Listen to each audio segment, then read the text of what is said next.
안녕하세요. 핑크노트 콕쌤입니다. 오늘도 기초해부 시간 시작하도록 하겠습니다. 오늘은 5번째 단원 위장관계에 대해서 이야기를 할 건데요.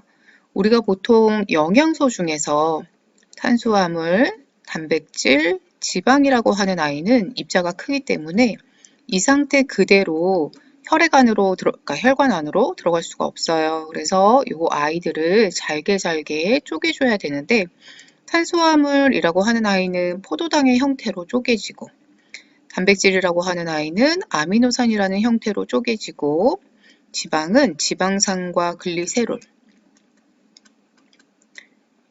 이런 형태로 분해되어야 이 아이들이 모세혈관의 투과성 모세혈관이라고 하는 아이는 우리가 투과성이 있는 막이 있다라고 해서 작은 입자들이 통과할 수 있다라고 했었어요. 그래서 모세혈관 안으로 들어갈 수 있어서 위장관계는 이렇게 영양소를 잘게 쪼개는 데 관여하는 소화기관들의 모임이다라고 보시면 되겠습니다.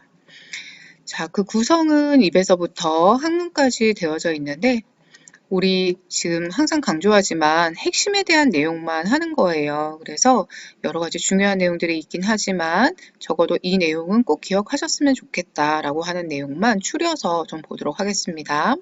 그 내용이 바로 입에서부터 항문까지 이르는 이 소화관을 지나는 동안 어떤 화학적 변화가 일어나는지 이 화학적 변화라고 하는 아이를 우리 이제 소화효소와 연관지어서 보시면 될 것 같고요.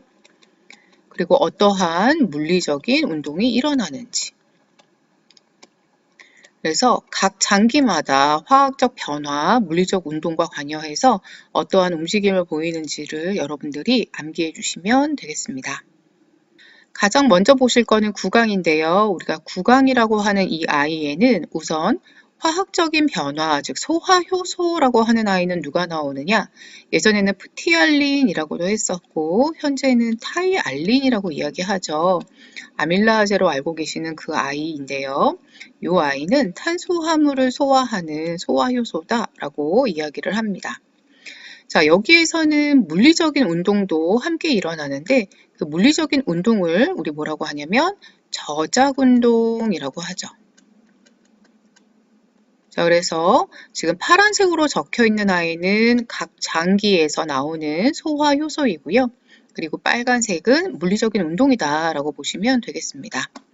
자, 입에서 저작이라고 하는 씹는 운동을 거치고 나면은 지금 식도로 넘어가기 전에 이렇게 쑥 지나가야 되는 곳이 있어요. 인두라고 하는 곳이거든요. 구강에서 바로 식도로 이어지는 게 아니라 구강에서 구인두, 후두인두라고 하는 인두를 통해서 식도로 연결이 됩니다.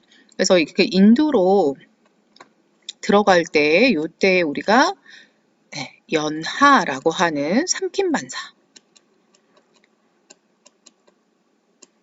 삼킴반사 또는 삼킴과 관련되어져 있는 운동이 나타나게 되는데요. 이 연하곤란이라고 하는 게 이제 인두에서 음식물을 삼킬 때 나타나는 불편감이다라고 보시면 될 것 같아요. 자, 인두는 그냥 지나가는 통로이기 때문에 인두에서는 따로 소화효소가 나오진 않습니다. 그래서 물리적인 운동인 연하가 있다라고 봐주시면 되겠고요. 자, 그 밑으로 식도가 쭉 있는데 이 식도가 생각보다 길이가 길어요. 그래서 우리 검상돌기까지 내려와져 있다라고 해서 식도의 길이는 25cm가 되는데 지금 보시면은 그냥 일자로 되어져 있는 것 같지만 이렇게 잘록잘록 중간에 잘록잘록한 부분이 있다라고 이야기를 합니다. 자, 하지만 중요한 건 소화 효소와 물리적 운동이 중요해요. 그래서 이제 식도도 그냥 통과하는 장소이기 때문에 식도에서도 따로 소화 효소는 나타나지 않고요. 다만 물리적인 운동으로 연동 운동이라고 하는 아이가 일어날 건데 이 연동 운동은 식도에서부터 어디까지? 그렇죠. 항문까지 쭉 이어진다라고 보시면 되겠습니다. 자, 식도에서는 바로 위로 연결되는데 여기에서 이제 여러분들 하나 기억하셔야 되는 게 이렇게 식도와 위에 입구를 이 부분이 되겠네요. 혹시 우리가 음식물이 저장되어 있을 때 넘어가지 않도록 역류되지 않도록 괄약근이라고 하는 아이가 조여서 막고 있는데 이 괄약근의 이름을 우리가 뭐라고 하냐면 분문괄약근이라고 했었어요. 제가 왜 했었어요 라고 이야기를 하냐면 이게 한글 이름으로 바뀌면서 들문이다 라고 들어가는 문이다 라는 뜻이겠죠. 들문괄약근이라는 이름으로 바뀌었습니다. 그래서 여러분들은 우선 파란색과 빨간색 기억해 주시면서 식도에서 위로 들어가는 이 사이를 우리가 분문괄약근이라고 한다라는 것도 보시면 좋을 것 같습니다. 자, 들어가는 길이 있으면 나가는 문도 있어야 되겠죠. 요 위에 끝부분과 소장의 첫 부분인 12지장이 만나는 부분에는 유문괄약근이라고 하는 아이가 존재하고 있고, 이 유문괄약근은 음식물이 위에서부터 천천히 비워질 수 있도록 해준다라고 보시면 될 것 같아요.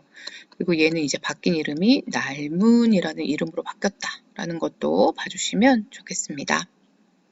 위에서는 세 가지의 분비액이 나오게 되는데 그 중에 소화효소인 아이는 바로 펩신이라고 하는 아이입니다.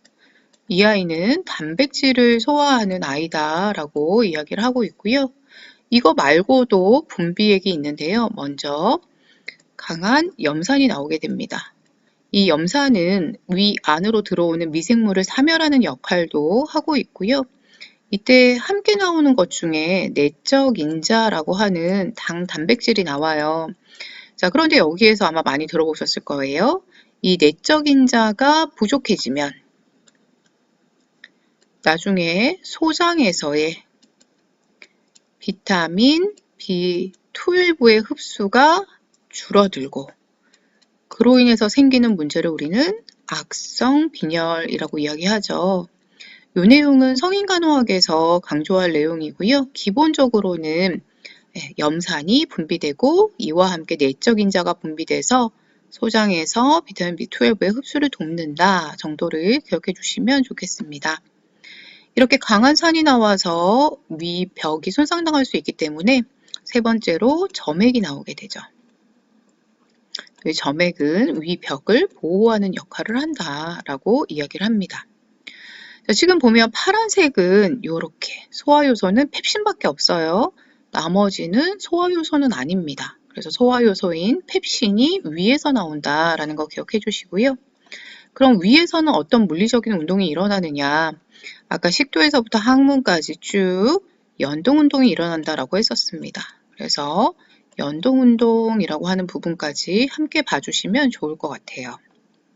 자, 그 다음은 소장인데요. 소장은 여러분들이 아시는 것처럼 세 개의 부분으로 되어져 있고 위와 붙어있는 첫 번째 아이가 바로 12지장이죠.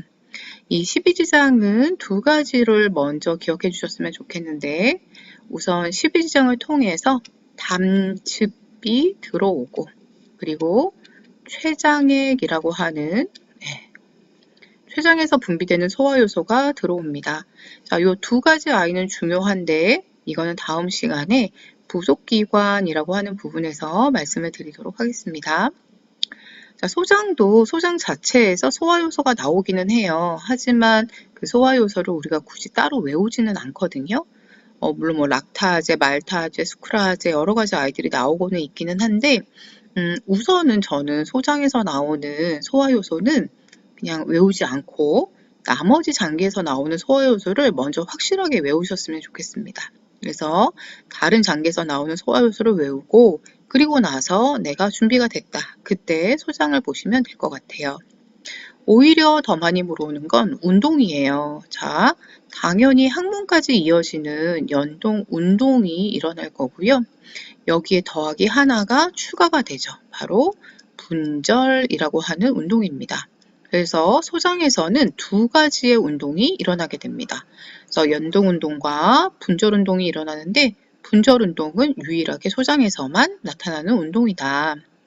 소장은 길이가 7m에 달하기 때문에 그 긴 길을 지나는 동안 여러 가지 영양소들이 쪼개지고 지금 보시는 것처럼 이 아이를 우리 뭐라고 하냐면 육모라고 하죠. 육모의 모세혈관을 통해서는 단백질과 탄수화물 그리고 암주관을 통해서는 지용성 물질들이 흡수가 될 거예요. 그래서 소장에서는 담즙과 췌장액이 12지장을 통해 들어온다. 거기에 운동으로는 두 가지 연동운동과 분절운동이 일어난다. 그리고 육모를 통해서 영양소가 흡수된다. 이렇게 기억을 해주시면 좋을 것 같습니다.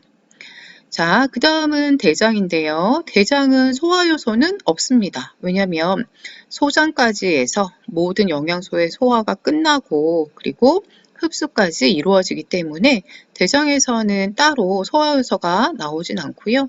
다만 물리적인 운동으로 연동 운동이 일어난다라는 부분을 기억하시면 되겠고요. 거기에 더하기 대장이 그렇다라고 해서 소화기관에서 하는 역할이 없느냐? 그건 아니에요. 그래서 지금 여기 보시는 요 아이가 대장인데요. 대장의 이 길을 거쳐가는 동안에 여러 가지 음식물 찌꺼기라고 하니까 좀 그러네요. 남은 음식물에서 수분이 흡수가 되고 그리고 대장을 지나가는 동안 장내 세균에 의해서 비타민이 합성이 돼요. 그래서 비타민을 합성한다. 네, 이렇게 합성된 비타민은 간에 저장이 되게 됩니다. 그래서 대장은 소화효소는 없이 연동운동이 일어나고 수분의 흡수와 비타민의 합성이라고 하는 부분을 기억해 주시면 되겠습니다. 자, 그리고 나서는 항문이라고 하는 괄약근을 통해서 우리가 이 괄약근이 벌어지게 되면 밖으로 빠져나오게 될 건데요. 이 항문이라고 하는 부분까지 포함해서 소화기관이다 라고 내용을 봐주시면 되겠습니다. 오늘 내용은 정말 간단합니다. 각 소화기관의 순서, 거기에 각 소화기관에서 분비하는 소화효소가 무엇인지, 그리고 나타나는 물리적 운동이 무엇인지 그것만 명확하게 아신다면 소화기관에서 나타나는 여러 가지 질문에 대해서 여러분들이 쉽게 답을 찾으실 수 있으실 거예요. 네, 오늘도 수고 많으셨고요. 항상 함께 해주셔서 감사합니다. 좋은 하루 되세요.